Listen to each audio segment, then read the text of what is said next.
The sound was what woke me, though it took a moment for my sleep-addled brain to place it. A sharp, metallic thwack, followed by a grunt of effort, then the crunch of a boot on dry grass. It was 6:42 a.m. I knew this, because the red numerals of my bedside clock were the first thing I saw when my eyes snapped open. The sun was just beginning to spill over the ridge behind my house, a pale, watery light that promised another hot day. I swung my legs out of bed, the old floorboards cool under my feet, and walked to the window that overlooked the hill. And there she was. Brenda Fairchild, president of the Cypress View Estates Homeowners Association, stood on my property like a conquering general. She had a clipboard tucked under one arm and was pointing a stern, manicured finger at a spot on the ground. Two men I didn't recognize, clad in fluorescent vests and work boots, were with her. One of them held a heavy sledgehammer, the other a bundle of wooden stakes topped with bright orange plastic flags.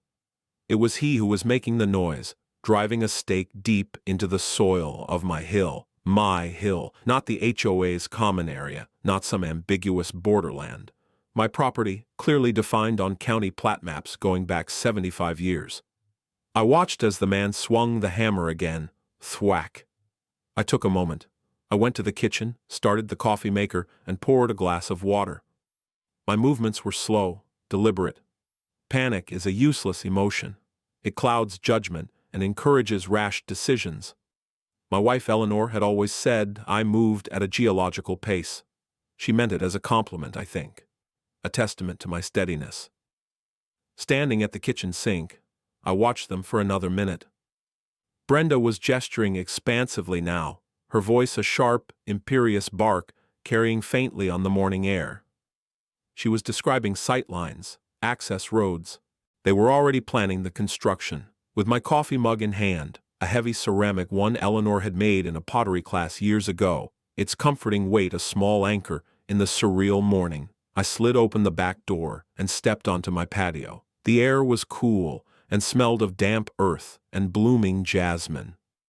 I did not walk toward them. I simply stood there, observing.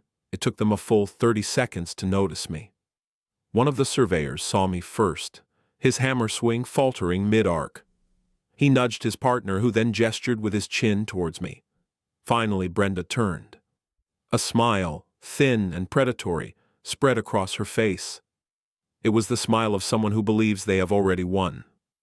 "Arthur," she called out, her voice dripping with a kind of patronizing sweetness that set my teeth on edge. "Good, you're up. Saves me having to knock. We're just getting the preliminary survey done. Big day for Cypress View." I took a slow sip of my coffee. It was hot, black and bitter. Perfect. I said nothing. Her smile tightened a fraction.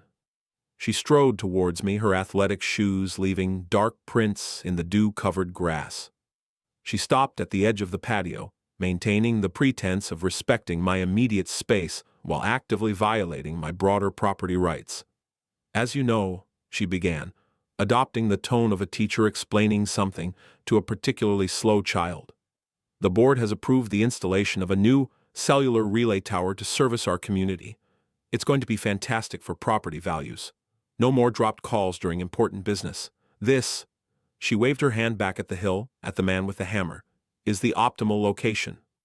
Best signal propagation, minimal visual impact from the main road. This," I said, my voice quiet but clear, "is my property." She actually laughed. A short, sharp, disbelieving bark. "Oh, Arthur, don't be difficult. We've been over this. Everyone in the neighborhood knows this hill is part of the community green space. People have been walking their dogs up here for years." She leaned in, her voice dropping to a conspiratorial, yet threatening whisper. "Don't make this a problem. The board has a right to improve common assets, and we have a very generous contract with the telecom company, a contract that benefits every single homeowner here. You don't want to be the one person who stands in the way of progress. The fines for impeding an official HOA project are substantial, and we have the authority to place a lien. You know that. It's in the covenants." I took another sip of coffee. I let the silence stretch. Listening to the birds starting their morning chorus, the distant hum of the freeway. I looked past her, at the orange flag fluttering on the stake driven into my land. I looked at the two men, who were now watching us with blatant curiosity. I brought my gaze back to her. "Brenda," I said, and her name was the only word I spoke with any force. "You are trespassing. Your contractors are trespassing. You have 30 seconds to remove yourselves and your equipment from my land." Her face, which had been a mask of condescending authority, flushed a deep, mottled red. The mask didn't just slip, it shattered.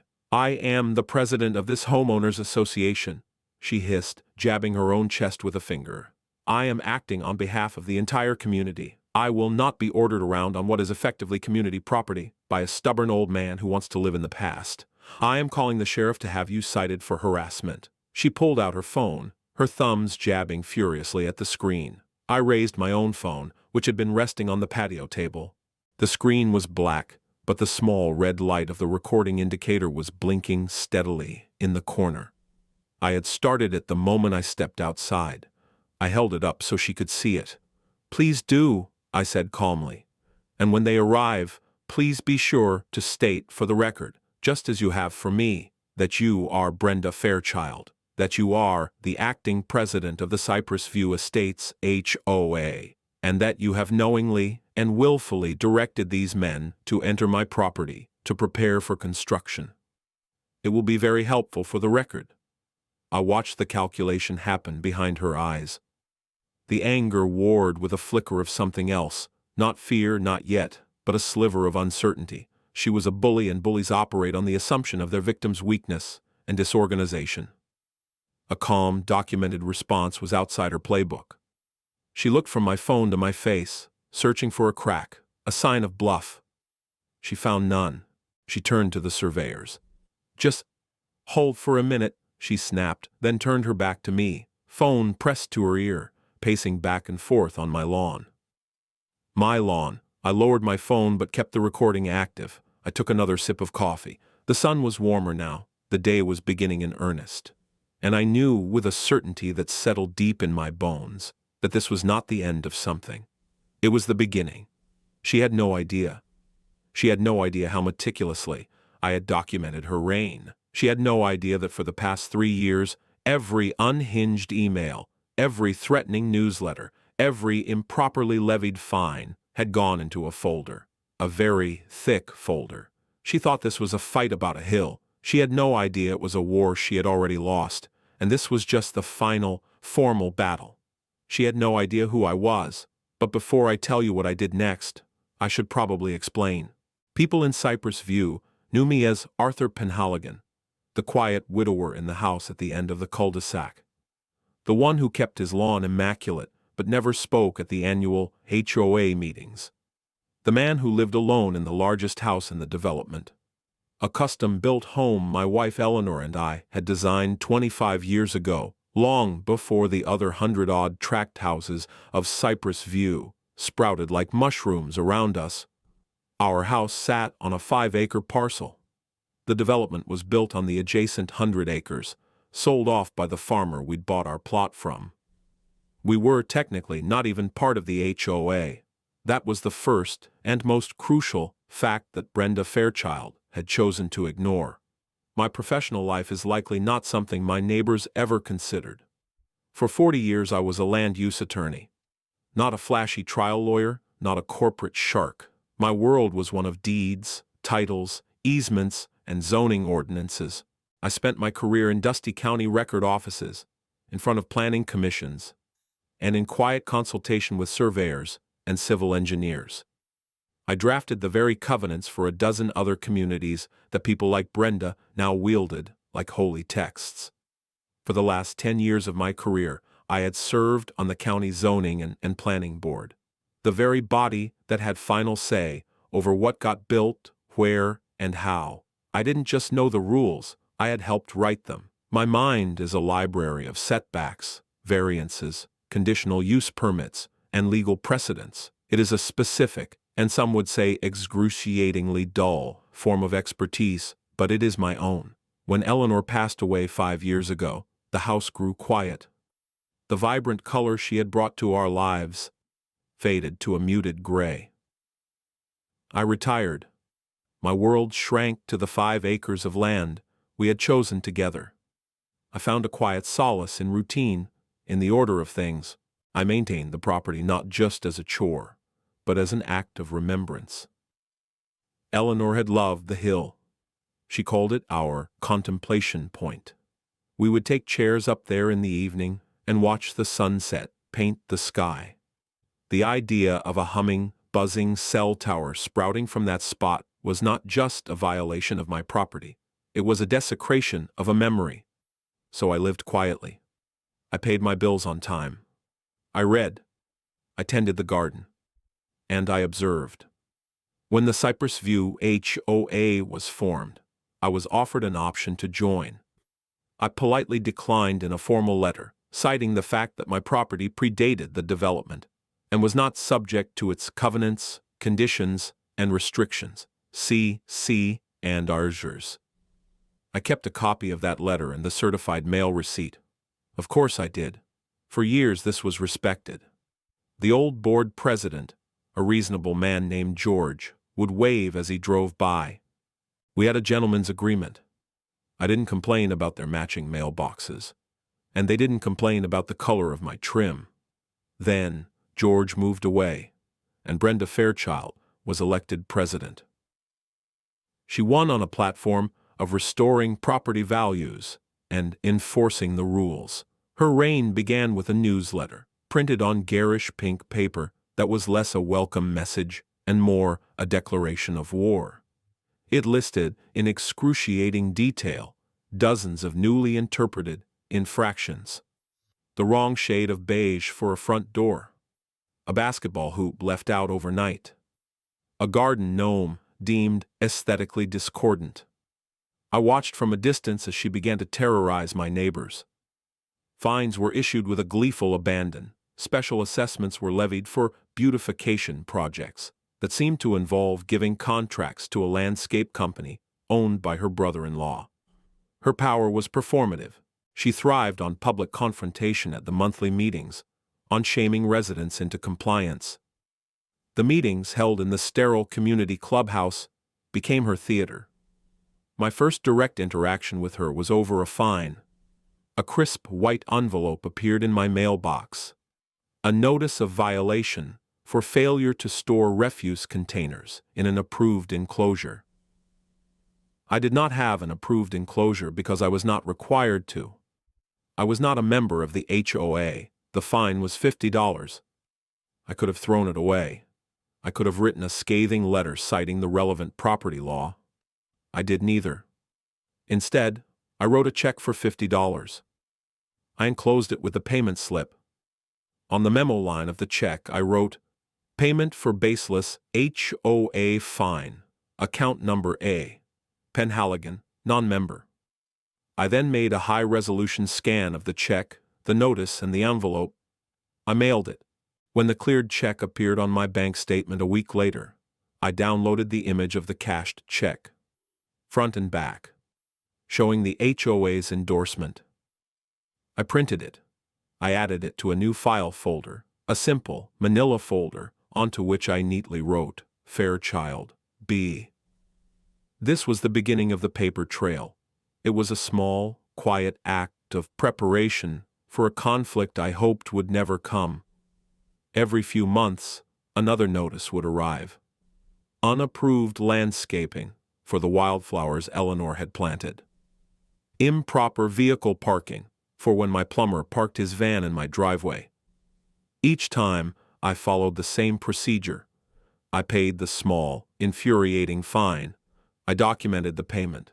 I added it to the folder. I was creating a legal record of her harassment and, more importantly, a record of the HOA accepting payment from a non-member, an act that could, in a twisted legal argument, be used to imply I had submitted to their authority.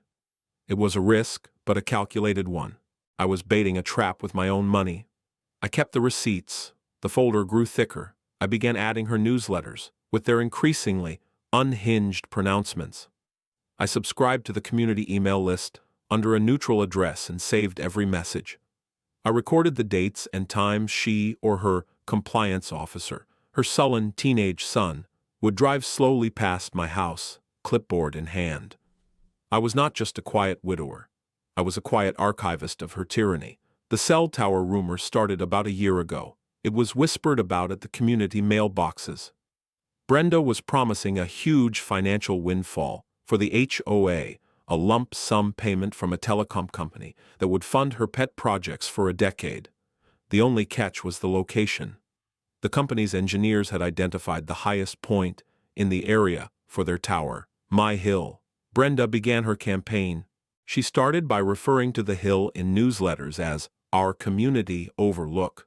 She organized a volunteer cleanup day on my property, which I preempted by hiring a crew to do the work the day before, posting no trespassing signs at the property line. The signs were torn down within hours. I photographed the torn signs, then replaced them with more permanent metal ones, bolted to steel posts set in concrete. I photographed those too. She portrayed me as a recluse, an outsider who was hoarding a community asset. In her narrative, the fact that I legally owned the land was a mere technicality, an inconvenience to be overcome for the greater good. What she failed to understand is that land ownership is not a technicality.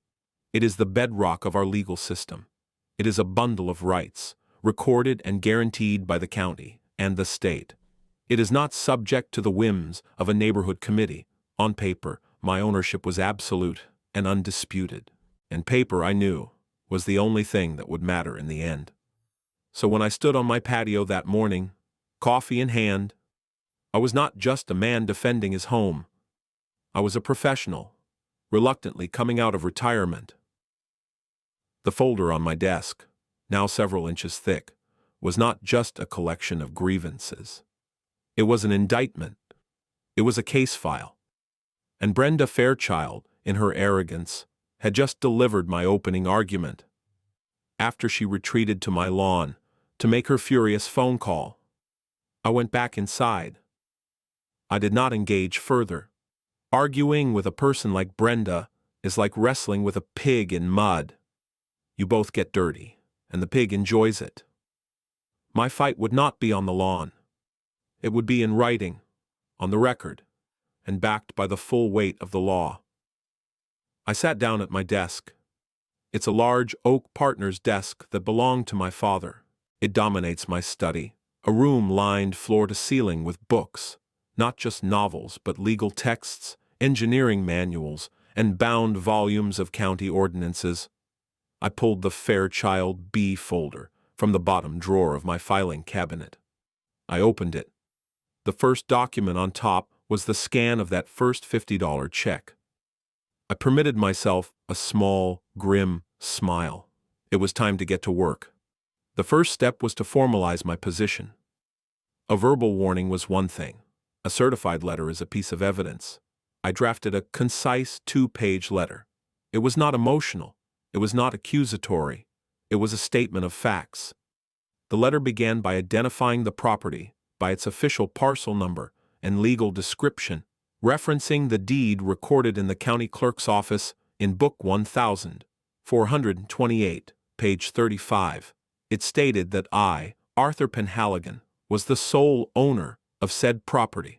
It then detailed the events of the morning, listing the date and time, and identifying Brenda Fairchild by name as the agent who had directed 2 unnamed individuals to enter the property and drive survey stakes into the ground. It formally declared this action a trespass. The second part of the letter was a cease and desist. It demanded that the HOA, its agents, its contractors, and its representatives immediately cease and desist from entering, marking, or otherwise disturbing the property. It stated that any further incursion would be met with the full range of legal remedies, including, but not limited to, actions for trespass, damages, and injunctive relief. I included a sentence explicitly stating that the HOA would be held liable for any costs incurred in removing the survey stakes and restoring the land to its original condition. Finally, I enclosed 2 exhibits.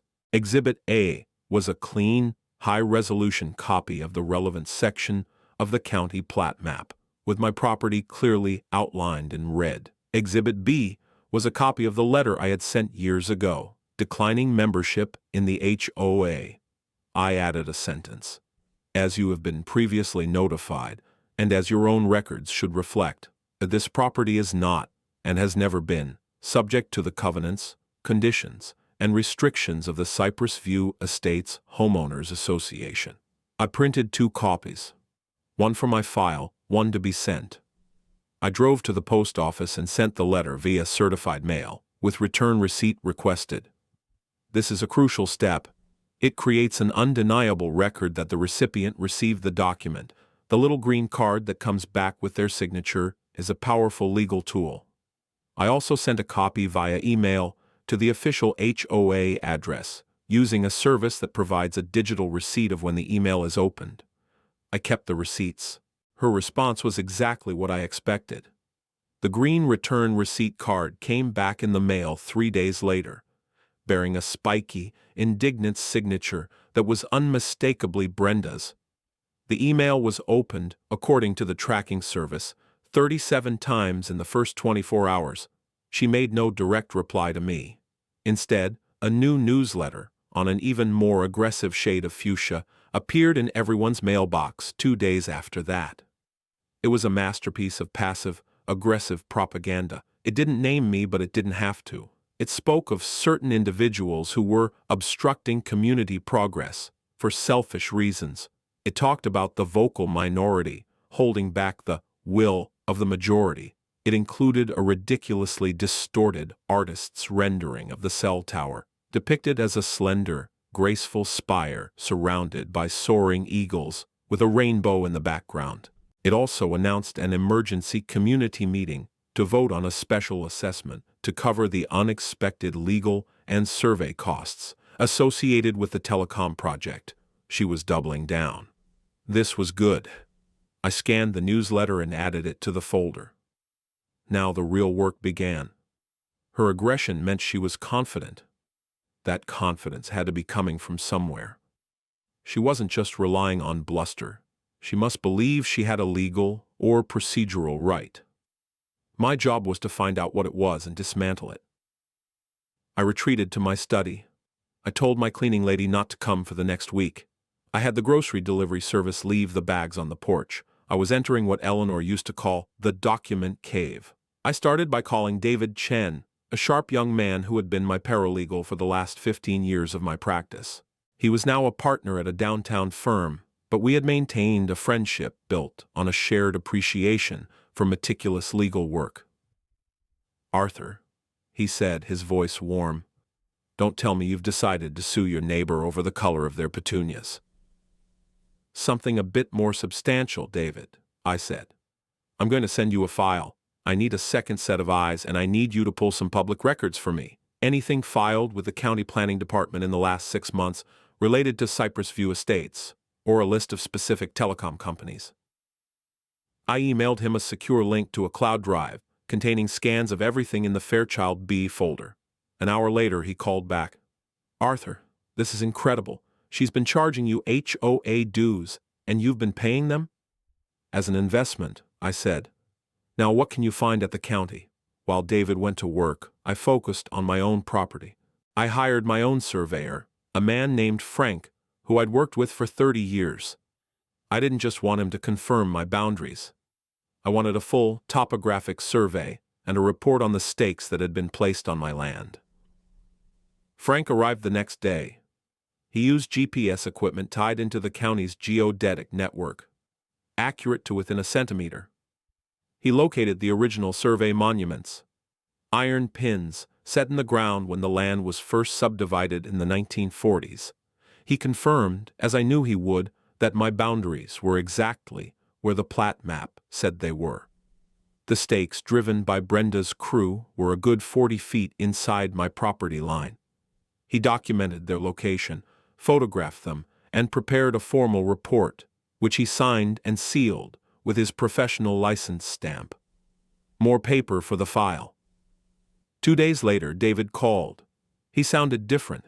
There was a new tension in his voice. "Arthur, you're not going to believe this. I found the application. It's a conditional use permit application for a non-manned telecommunications facility, filed by a shell corporation, Apex Tower Holdings LLC. The registered agent for the LLC is Brenda Fairchild. That's sloppy but not illegal, I said. What else? The application is slick, David said. It's got all the right buzzwords. Closing the digital divide, enhancing emergency services communications. And it has a full set of engineering plans and supporting documents. It's got a geotechnical report, a structural engineering analysis, an environmental impact statement. Who signed the reports? I asked, my pen hovering over a legal pad. This was the heart of it.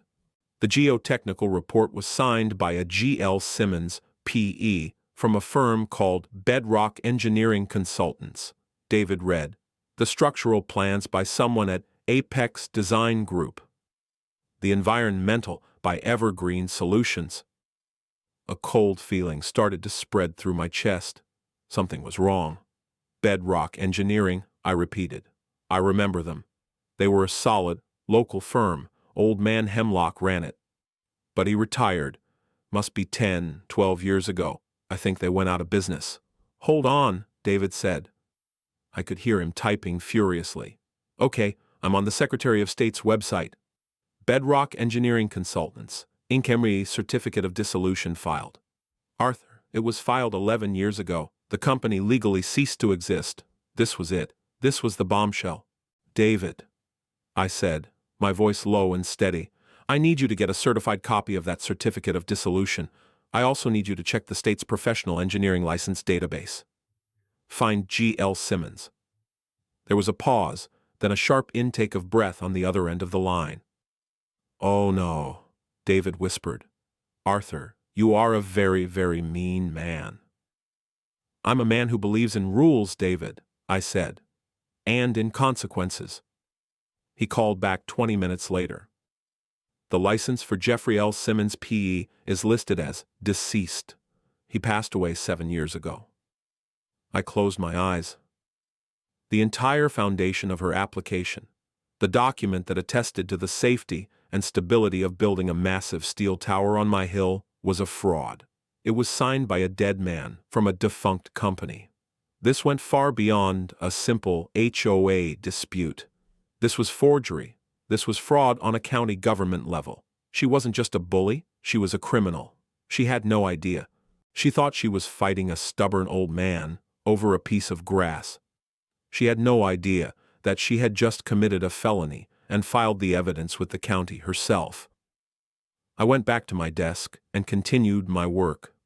But now, with a grim, focused clarity. I was no longer just defending my property. I was dismantling a fraudulent enterprise. The quiet satisfaction I usually took in assembling a case was replaced by a cold anger. She wasn't just trying to steal my land. She was willing to endanger the entire community by building a potentially unsafe structure on a foundation of lies. The geotechnical report is what ensures a tower like that doesn't collapse in a high wind and/or during a seismic event. And she had simply faked it. I kept the receipts. And this time, the receipt was a dead man's signature on a fraudulent report. The emergency community meeting was scheduled for the following Tuesday. Brenda was clearly trying to rush the vote for the special assessment before any organized opposition could form. This gave me less than a week. The day after David's discovery, as if on cue, the conflict escalated to the next level. I was in my garden, pruning Eleanor's roses, when a county sheriff's patrol car pulled quietly into my driveway. Brenda must have finally followed through on her threat. I saw her watching from her front window across the street. The curtain pulled back just enough. She was performing again, this time for an audience of one. She wanted me to see the law arrive at my door. She wanted me to be intimidated. A deputy, young but with a calm, professional air, got out of the car. His name tag read Miller. He approached me slowly, his hand not on his weapon, but resting casually on his belt. His posture was non-threatening. "Afternoon, sir," he said. "I'm Deputy Miller. Are you Arthur Penhaligon?" "I am," I said, setting my pruning shears on the stone bench. "And I have a feeling I know why you're here." "We received a call," he said, consulting his notepad. A Miss Brenda Fairchild reported a pattern of harassment, and that you were preventing the HOA from performing necessary maintenance on community property. I nodded. I see. And did Miss Fairchild happen to mention that the community property in question is, in fact, my private land, and the necessary maintenance is the preliminary survey for a cell tower she intends to build here without my permission? Deputy Miller looked up from his notepad, a flicker of interest in his eyes. He was young, but he wasn't stupid. He was trained to spot the holes in a story. She characterized it as a dispute over access to a common greenbelt. He said carefully. Of course she did, I said. Deputy, would you mind waiting here for one moment? I believe I have some documents that will clarify the situation. He gave a slight nod. Take your time, sir. I went inside, not to the Fairchild B folder, but to a different one, labeled Property Master. From it, I pulled 3 items: my original deed, the full-sized, professionally drafted survey map prepared by my surveyor, Frank, and my driver's license. I walked back outside. I handed my license to the deputy first. To confirm my identity, I said. He glanced at it and handed it back. Then I unrolled the survey map on the hood of his patrol car. It was a beautiful thing, a symphony of crisp lines and precise notations. This is my property, I said, tapping the large parcel at the end of the cul-de-sac. As you can see, the property line extends to include this entire hill. I pointed to the boundary line, then to the small X's Frank had marked. These are the survey stakes placed by Miss Fairchild's contractors. As you can see, they are well within my property. I then handed him the deed, and this is the deed recorded with the county that proves my ownership. Deputy Miller spent a long moment studying the map. He was a professional in his own right. He understood the authority of a document like this. He compared the parcel number on the map to the one on the deed. He looked from the map to the hill, then back to the map. He saw the truth of it, laid out in black and white. Brenda had given him an emotional story. I had given him facts. So this entire hill, it's yours? He asked. A note of dawning comprehension in his voice. Every square inch, I confirmed, and I have never given the HOA, Miss Fairchild, or anyone else permission to enter it, much less prepare it for construction. He sighed, a long, weary sound that told me this was not the first time he'd dealt with a nonsensical HOA dispute, but this one had a clarity he probably appreciated. The thing is, sir, he said, handing the deed back to me, this is a civil matter, a property dispute. There's not much I can do unless there's a criminal trespass in progress. I understand completely, Deputy, I said. However, Miss Fairchild has made a formal complaint against me for harassment. I would like to make a formal statement for your report to counter that allegation. May I do so? His posture shifted slightly. He stood up straighter. Yes, sir, go ahead. He clicked his pen. He was now officially taking a statement. This was exactly what I wanted. For the record, I began, speaking slowly and clearly. My name is Arthur Penhaligon. I am the owner of the property located at this address. On the morning of August 12th, at approximately 6:42 a.m., Ms. Brenda Fairchild, president of the Cypress View Estates, HOA, did knowingly direct 2 contractors to enter my property and begin survey work without my consent. I have this incident on video. I instructed them that they were trespassing and that they should leave. They eventually did. I subsequently sent Ms. Fairchild a formal cease and desist letter via certified mail, a copy of which I can provide. Any and all of my actions have been in defense of my private property rights. Her claim of harassment is a baseless and retaliatory accusation intended to intimidate me into relinquishing those rights. I would like that statement included, verbatim if possible, in your official report. I paused. And could I please have the report number once it's filed? Deputy Miller stopped writing and looked at me. It was a long, appraising look. He wasn't looking at a crazy old man anymore. He was looking at someone who understood process. He was looking at someone who knew the rules. Yes, sir, he said, a newfound respect in his tone. I can certainly do that. He took down the details, gave me his card with his name and badge number, and promised the report number would be available the next day. As he was getting back in his car, he paused. "That survey map," he said, nodding towards the roll in my hand. "It's pretty definitive." "Paper is usually more reliable than people," I replied. He gave a short, sharp nod, as if I'd just stated a universal truth he knew all too well.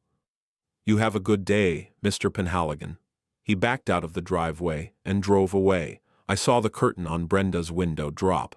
She had seen the deputy speak to me respectfully. She had seen him leave without putting me in handcuffs. She had seen her weapon of authority turned into another piece of my evidence. Her confidence must have taken a hit. But I knew she wasn't the type to back down. She was the type to dig in, to escalate, to believe that one more push, one more act of aggression, would make her reality stick. I rolled up my survey map and went back inside. The police report number was another document for the folder. The visit from the sheriff had an unintended and welcome consequence. It emboldened someone. The next evening, just after dusk, my doorbell rang. It was not a sound I heard often. On my porch stood a small, bird-like man with worried eyes, clutching a worn leather briefcase to his chest. It was Mr. Henderson from 2 streets over. I recognized him from his perennial battles with Brenda over his collection of garden gnomes. "Mr. Penhaligon," he whispered, casting a nervous glance over his shoulder. "I'm so sorry to bother you. Can I come in?" I ushered him into my study. He looked around at the books with wide, appreciative eyes. "Oh my," he said. "It's a real library." "Can I get you something, Mr. Henderson?" I asked. "Some tea?" "No, no thank you," he said, sitting gingerly on the edge of a leather armchair. He placed the briefcase on his lap, his hands hovering over the latches as if it contained state secrets. "I saw the sheriff at your house yesterday," he said, "and I saw him leave, and you were still here, not in jail." "There was no reason for me to be in jail, Mr. Henderson." "I know that," he said, a surprising flash of spirit in his voice. "But with her, you never know. She makes up the rules as she goes along." He took a deep breath. "I heard what she's trying to do, with the Hill, your Hill. It's not right. George, the old president, he always said, 'Leave Mr. Penhaligon be. He's not one of us, and that's his right.'" I nodded, waiting. He had not come here just to offer moral support. "She's been telling everyone that the tower is a done deal," he continued, his voice dropping again. "That she has the full backing of the community. But she doesn't. Many of us are scared. She fines us for everything. My wife is afraid to put up her Christmas decorations. But we're also afraid to speak up." He finally opened the briefcase. It was not filled with legal documents, but with notebooks. Dozens of small, spiral-bound notebooks, each one neatly labeled with a date. "I was the board secretary," he said quietly. "For 5 years. Before Brenda, I kept the minutes. When she took over, she appointed her friend as secretary, but I kept going to the meetings. I kept taking my own notes." He pulled out one specific notebook and opened it to a page marked with a sticky tab. "This is from the executive session meeting 6 months ago. The one she said was about the pool pump. It wasn't about the pool pump." He pushed the notebook across the desk to me. His handwriting was small and precise. The notes detailed the initial presentation from the telecom company representative. It listed the proposed payments to the HOA, but then, at the bottom of the page, was a paragraph that made my blood run cold. It read, "B. Fairchild states that acquisition of the overlooked parcel is a mere formality. Claims owner is elderly, reclusive, and has no heirs. States that by applying continuous pressure via fines and liens, owner can be forced to either sell for a low price or abandon the property to the HOA to settle the debt. Board member S. James questions the legality of this. B. Fairchild dismisses concerns, states he won't fight, He's too old and tired. It was a written record of her conspiracy to defraud me of my land. It was her entire predatory strategy, documented by a witness. Mr. Henderson, I said, my voice thick with a quiet fury, this is invaluable. Are you willing to sign an affidavit attesting that these are your notes, and this is an accurate record of that meeting? He looked terrified. His hands were trembling. He stared at the notebook as if it were a snake. Then he looked up at me, and his gaze was firm. She fined me $200 because a gnome's hat was chipped and unsightly, he said. Yes, I will sign. I spent the next hour drafting a sworn affidavit for Mr. Henderson. He told me the name of the board member who had questioned Brenda, Sarah James. The next day I had the affidavit notarized. The coalition was beginning to form. Mr. Henderson, the fearful ally, had brought the conscience of the community to my door. 2 days before the big meeting, my phone rang. It was an unfamiliar number. "Is this Mr. Penhaligon?" a woman's voice asked, hesitant. "It is. My name is Sarah James. I'm on the HOA board." There was a long pause. "Mr. Henderson told me he spoke to you. I just want to say I think what Brenda is doing is wrong. I voted against it in that meeting, but she has everyone else so intimidated." "Thank you for calling, Miss James," I said. "It takes courage to do that." "That's not why I'm calling," she said, her voice gaining a bit of strength. "She's panicking. Your letter, the sheriff. Something has her spooked. She's trying to push everything through before you can stop her. She just had an emergency board vote via email. She's filed a temporary restraining order against you." "On what grounds?" I asked, though I could guess. "Harassment, stalking, creating a hostile environment. It's ridiculous. She claims your constant surveillance is causing her emotional distress. She's going to have you served tomorrow, the day before the community meeting. Her plan is to have you legally barred from attending. She wants to stand up in front of everyone and say a judge has already ruled that you are a menace." This was her final desperate move, a perversion of the legal system designed to protect victims, twisted into a tool to silence opposition. It was a classic and deeply cynical tactic. "Thank you, Miss James," I said, my mind already working through the steps. "You have been a great help. Is there anything else?" "Yes," she said. "The meeting is at 7 p.m. Tuesday, in the clubhouse. She's hired a security guard." She told the board it was for crowd control. We hung up. The disillusioned insider had provided the final piece of the puzzle. I immediately called David. "David," I said, "change of plans. We're going to court tomorrow morning." The next 24 hours were a blur of focused activity. A process server showed up at my door that afternoon with the TRO papers. I accepted them politely, which seemed to confuse him. I immediately scanned them and sent them to David. The petition was filled with Brenda's dramatic, self-serving lies, painting me as a menacing figure peering from behind curtains. David was magnificent.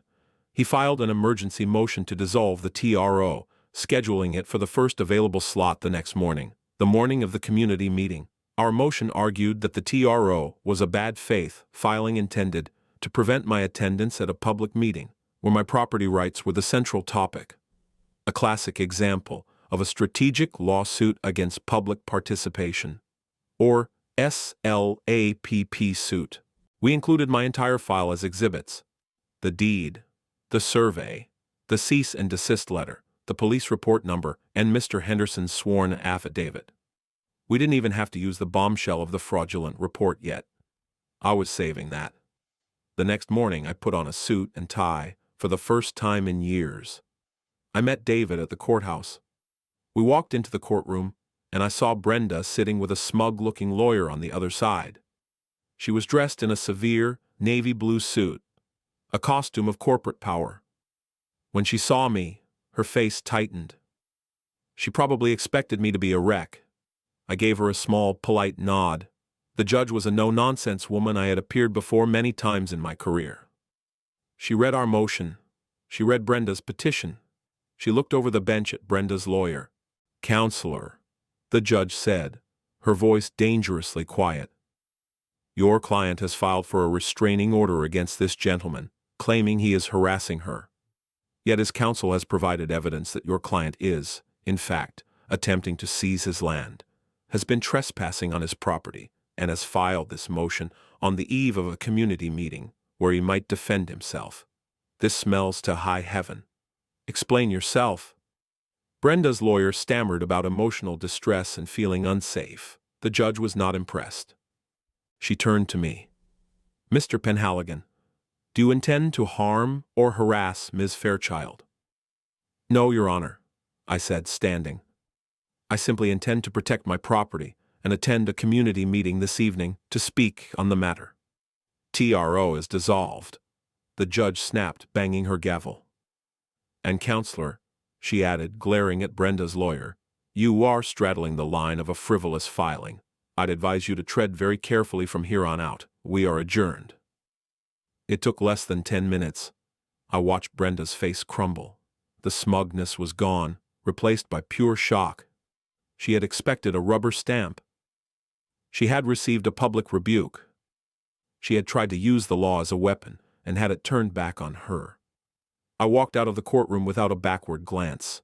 The final confrontation was set for that evening, and now I was free to attend. The Cypress View Estates clubhouse was a sterile beige room that smelled faintly of chlorine from the adjacent pool and desperation. By 7 p.m., it was packed.